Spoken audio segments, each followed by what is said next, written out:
ओम गुरुवे नमः। मेरे चैनल पर गुरु वेद व्यास जी की कथा इंटरनेट की जानकारी के आधार पर अपलोड की गई है। मेरे चैनल पर दी गई जानकारी के आधार पर किसी नतीजे पर पहुंचने से पहले कृपया अपने पुरोहित या किसी विद्वान ब्राह्मण से संपर्क करें। जय गुरुदेव। हिंदू धर्म में गुरु पूर्णिमा का बहुत महत्व है।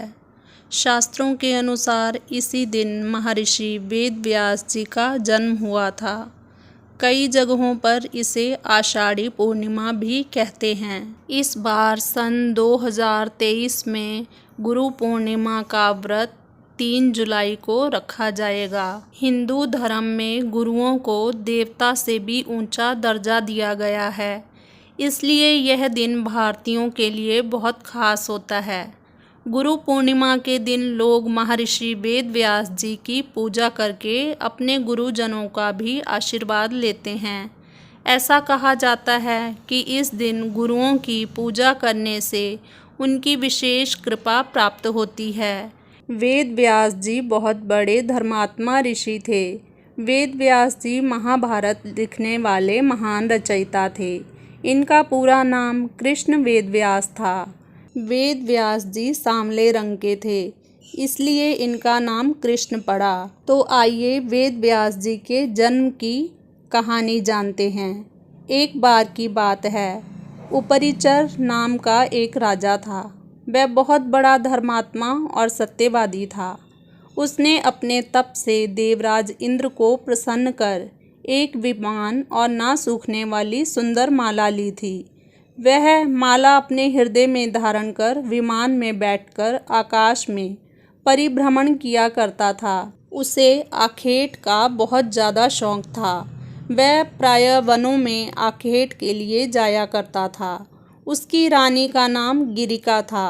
वह बहुत सुंदर और पवित्र हृदय वाली थी। वह अपने पति को बहुत प्रेम करती थी।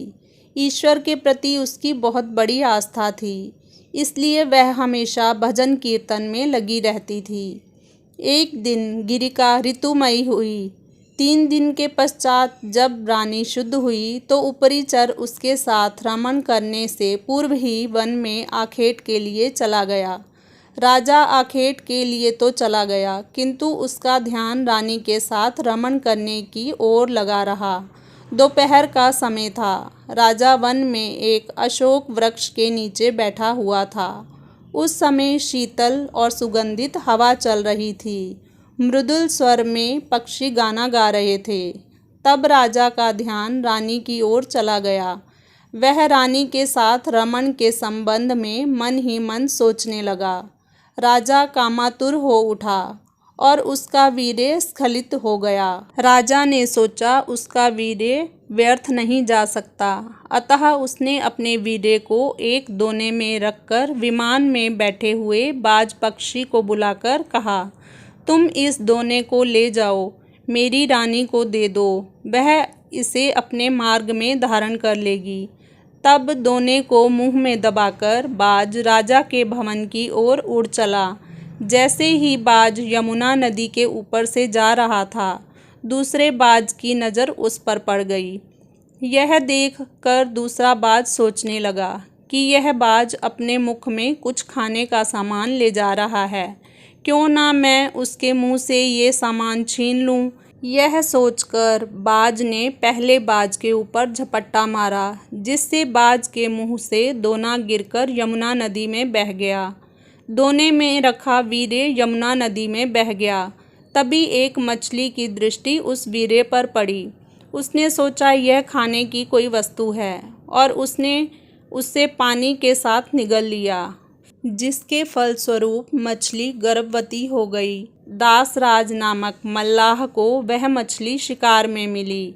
जब उसने मछली के पेट को बीचों बीच से काटा तो उसके पेट से एक बालक और एक बालिका निकली। उसने दोनों बच्चों को उपरिचर को भेंट कर दिया।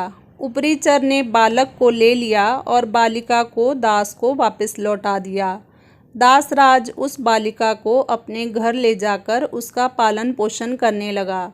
दासराज ने बालिका का नाम सत्यवती रखा। सत्यवती मछली के पेट से उत्पन्न हुई थी, इसलिए उसके शरीर से मछली की गंध निकला करती थी। अतः लोग उसे मत्स्य गंधा भी कहते थे। मत्स्य गंधा धीरे धीरे बड़ी होने लगी। वह बहुत ही खूबसूरत थी। रात्रि को वह अपनी नाव में बैठाकर लोगों को इस पार से उस पार पहुंचाया करती थी।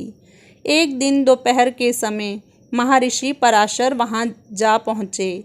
मत्स्य गंधा को देखकर महर्षि मुग्ध हो गए। उन्होंने कहा, सुंदरी, तुम्हें अपूर्व सुख मिलेगा, तुम मेरे साथ रमन करो। तब मत्स्य गंधा ने उत्तर दिया, महर्षि, आप यह कैसी बातें कर रहे हैं? दोपहर का समय है, आसपास लोग बैठे हैं, मैं आपके साथ रमन कैसे कर सकती हूँ? पराशर जी ने योग शक्ति से चारों ओर कोहरा कर दिया। तब पराशर बोले, अब हमें कोई नहीं देख सकता, तुम निश्चिंत होकर मेरे प्रस्ताव को स्वीकार कर लो। मत्स्य गंधा पुनः बोल उठी, महर्षि, मैं कुंवारी हूँ, पिता की आज्ञा के अधीन हूँ। आपके साथ रमन करने से मेरा कौमार्य नष्ट हो जाएगा, मैं समाज में लांछित बन जाऊंगी। पराशर जी ने उत्तर दिया, तुम चिंता मत करो, मुझसे रमन करने के पश्चात तुम्हारा कौमार्य बना रहेगा। गर्भवती होने पर भी गर्भ का चिन्ह नहीं प्रकट होगा। मत्स्य गंधा फिर बोली, मेरे शरीर से मछली की गंध हमेशा निकलती रहती है। आप मुझे वरदान दें कि वह गंध सुगंध के रूप में बदल जाए और 4 कोस तक यह गंध फैलती रहे। पराशर जी ने तथास्तु कहा। तब मत्स्य गंधा के शरीर से कस्तूरी की गंध निकलने लगी। यह सुगंध 4 कोश को सुगंधित कर रही थी। अतः अब वह योजन गंधा भी कही जाने लगी। पराशर जी ने मत्स्य गंधा के साथ रमण किया था, जिसके फलस्वरूप मत्स्य गंधा गर्भवती हुई। यमुना के द्वीप में एक बालक को उनके गर्भ से जन्म लिया। वह बालक जन्म लेते ही बड़ा हो गया। वह तप करने के लिए वन में चला गया। वही बालक जगत में वेद व्यास जी के नाम से प्रसिद्ध हुआ। वेद व्यास जी का पूरा नाम कृष्ण द्वैपायन था। उनका जन्म 2 द्वीपों के बीच हुआ था, इसलिए वह द्वैपायन कहे जाते थे। वेदों के पंडित होने से उन्हें वेद व्यास कहा जाता था। वेद व्यास जी हमेशा अमर हैं। वह आज भी धरती पर मौजूद हैं और किसी न किसी को दर्शन देकर कृतार्थ करते रहते हैं। तो यह थी वेद व्यास जी के जन्म की कथा। ओम गुरुवे नमः। चलिए अब हम जानेंगे कि वेद व्यास जी ने वेदों की रचना कैसे की और तपस्या से उनको आध्यात्मिक ज्ञान की कैसे प्राप्ति हुई। महर्षि वेद व्यास जी को बचपन से ही अध्यात्म में बहुत रुचि थी। एक बार उन्होंने अपने माता पिता से प्रभु के दर्शन करने की इच्छा प्रकट की और वन में तपस्या करने की अनुमति मांगी। वेद व्यास जी की इस बात को सुनकर उनकी माता ने उन्हें वन जाने को मना कर दिया।